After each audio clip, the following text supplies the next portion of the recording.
For most ancient Greeks, indeed, the Trojan War was much more than a myth. It was an epoch-defining moment in their distant past. As the historical sources, Herodotus and Aristophanes, show, it was generally assumed to have been a real event.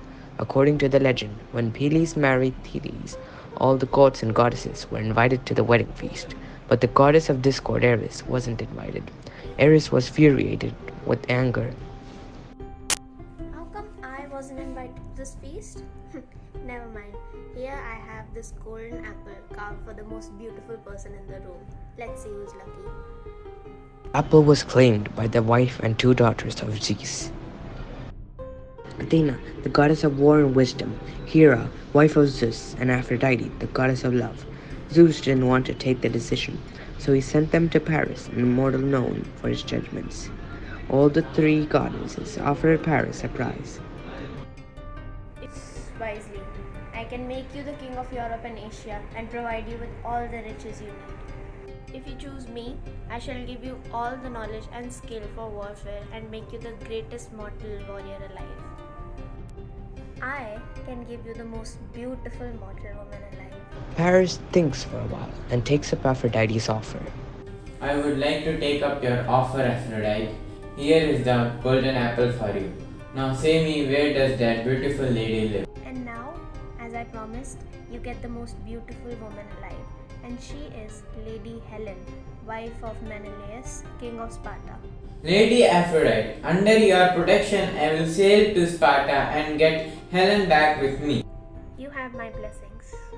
Hey beautiful lady, I am Paris, the king of Troy.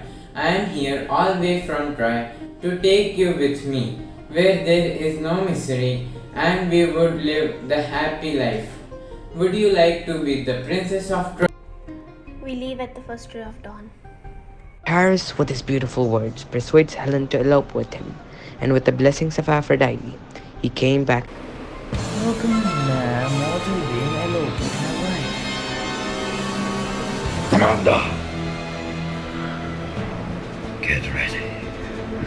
We are going to wage a war at Troy. Call all the chiefs and kings of Greece. I need to recover my wife.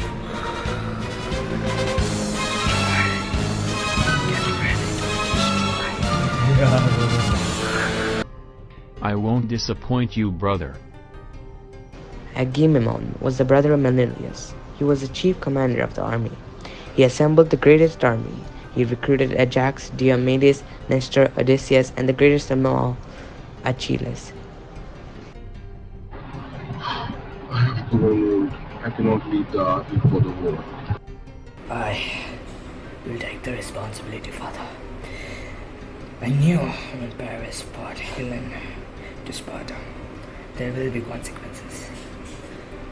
I have to fight. I have to fight it for my family.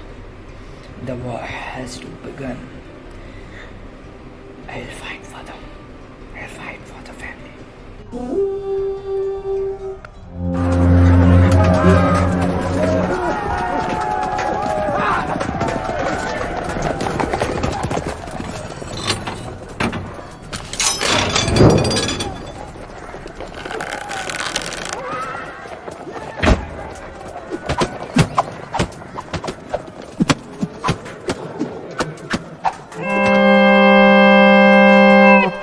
Was done for 2 years, and then the war began. The war went on for 9 years with either side not winning. Nobody was ready to surrender. When the war was going on, there was conflict between Achilles and Agamemnon over a girl. Achilles and his troops freed out of the war, which results in a great loss for the Greeks, and the Trojans were winning. Patroclus, the best friend of Achilles, goes to Achilles. Atlas, I need your armor.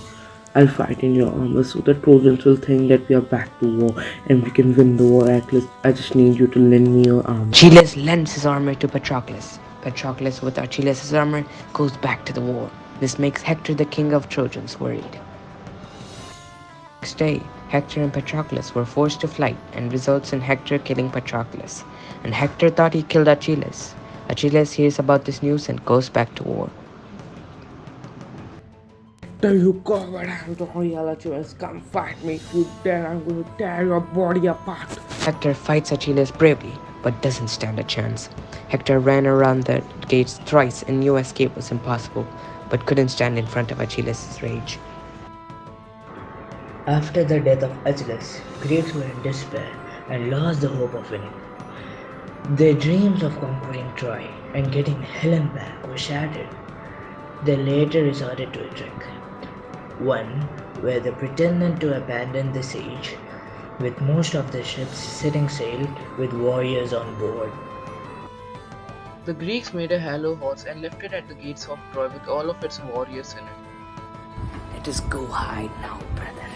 They're yet to open the doors. There seems no one to be here.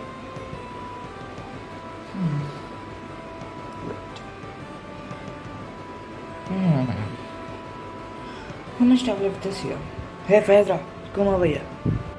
Posiedon tried to warn the Trojans against bringing it in. Are you mad? Have you not seen enough of Greek tragedy to be off your guard against it? I suspect the Greeks, even when they appear to be offering a gift. In the field was a little young Greek boy. My dear sir, my name is Sinon. My countrymen abandoned me because I committed a trifling offense. The wooden horse is a peace offering to Athene. The gods told us that if we took possession of it, then we would lose the war. We have made the horse so huge that you cannot take it into your city. Did you hear that? Let's get this bad boy to the city! On hearing this, the Trojans dragged it into their town square, so everyone can see it as a sign of victory. They spent the rest of the day celebrating and feasting. Meanwhile, the Greeks. Let's burn this city to pieces!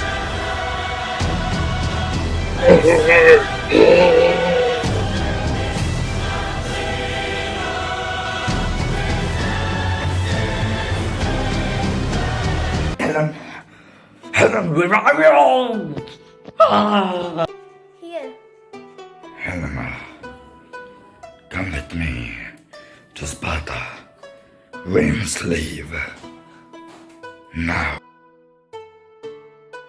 All in all, the Trojan War was an event which was told down as a tale to the Greeks to tell them their power, where Homer has described the Greeks as not just physically, but morally inferior.